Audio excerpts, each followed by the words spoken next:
Bienvenue sur ma chaîne d'actualité. Ici vous aurez toutes les informations, sur tout ce qui se passe dans notre monde, les dernières actualités et celles du moment. N'hésitez pas à vous abonner, et à activer la cloche de notification pour ne rater aucune des prochaines vidéos. Au 21e jour du conflit, la capitale ukrainienne s'est réveillée au son des explosions, touchant plusieurs immeubles près du centre, et de l'alarme anti-bombardement.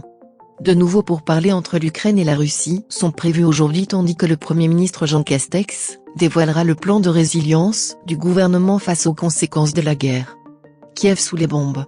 Les habitants de Kiev ont à nouveau été réveillés par le hurlement des sirènes anti-bombardement ce mercredi matin alors que la capitale ukrainienne est sous un couvre-feu depuis mardi 20h jusqu'à jeudi 7h. Selon les autorités ukrainiennes, 4 immeubles résidentiels ont été touchés, faisant 10 morts selon le bilan provisoire. Nouveau pourparlers. Les négociateurs russes et ukrainiens se rencontrent à nouveau ce mercredi. La Russie a assuré qu'il y a certainement de la place pour un compromis malgré des contradictions fondamentales. De son côté, Volodymyr Zelensky a estimé que les requêtes évoquées par la Russie lors des négociations se sont faites plus réalistes ces derniers jours. 3 ministres européens en Ukraine. Les premiers ministres polonais, tchèques et slovènes ont rencontré mardi le président Volodymyr Zelensky à Kiev, première visite de dirigeants étrangers dans la capitale ukrainienne assiégée depuis le début de l'invasion russe le 24 février. Plusieurs épaisses colonnes de fumée noire ont peu après été observées dans le ciel de la ville, comme la veille, où plusieurs frappes russes avaient touché des immeubles résidentiels. D'autres explosions ont été entendues en début de matinée.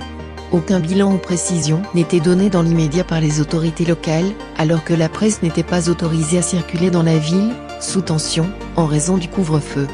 Mardi, au moins 4 personnes avaient été tuées et une quarantaine d'autres secourues dans un immeuble d'habitation d'un quartier de l'ouest de Kiev, Sviatoshine, après une frappe russe qui a provoqué un incendie, selon les autorités locales. Au moins 2 autres attaques avaient fait plusieurs blessés dans la ville. 3 semaines après avoir envahi l'Ukraine, l'armée russe a intensifié ces derniers jours ses tirs, visant notamment les villes où des combats font rage comme Kharkiv, nord, les faubourgs de Kiev, Mariupol, sud ou Mykolaïv, sud, mais aussi l'ouest du pays. Merci d'avoir regardé cette vidéo. N'oubliez pas de mettre un like, partager. À bientôt pour une nouvelle vidéo.